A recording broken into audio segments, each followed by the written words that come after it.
Hello বন্ধুরা, আমি আপনাদের জন্য ভেজ ব্রেড পকোড়া তৈরি করে দেখাচ্ছি। আপনারা দেখুন কীভাবে বানাচ্ছি।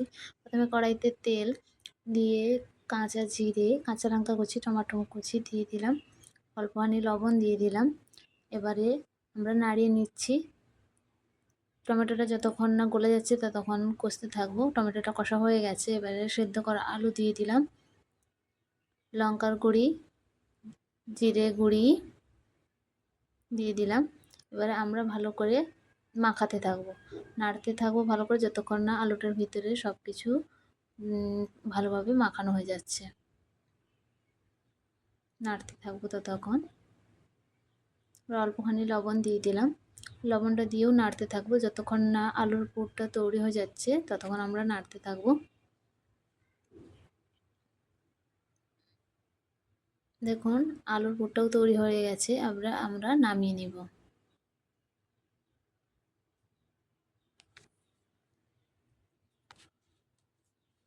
আলুর পুরটাও নামিয়ে নিলাম। এবার বেসনের ব্যাটারটা তৈরি করে নিচ্ছি। প্রথমে বেসনটাকে চালিয়ে নিয়েছি। বেসন, নুন, হলুদ গুঁড়ো, কাঁচা জিরে, জিরে গুঁড়ো,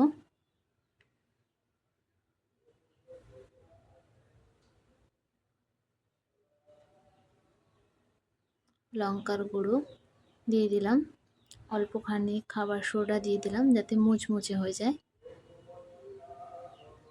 এবারে হাতে একটু মাখিয়ে নিচ্ছি, একসাথে সব কিছু মাখিয়ে নিলাম। এবারে অল্প অল্প জল দিয়ে মাখিয়ে নিব, যাতে ভালো করে মাখাতে হবে যেন ডলা ডলা না থাকে।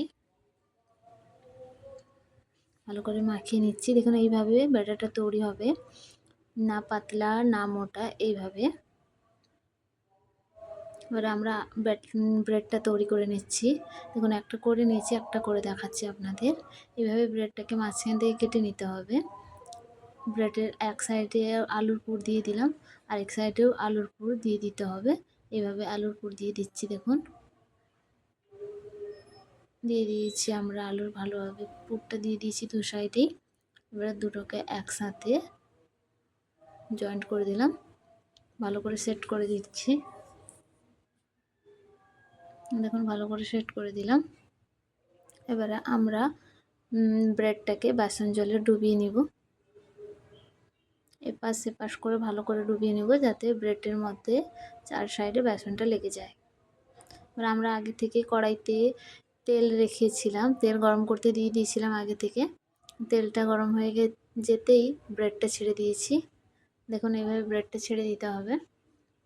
আর ব্রেডটা ওপিট এপিট করে নাড়িয়ে নিতে হবে, ব্রেডটা পুরো লাল লাল করে ভাজা হয়ে যায়।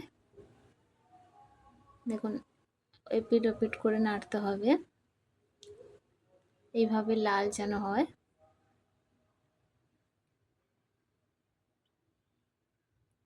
ভালো করে নাড়িয়ে নেবেন এইভাবে। দেখুন কত সুন্দর লাল লাল হয়ে গেছে।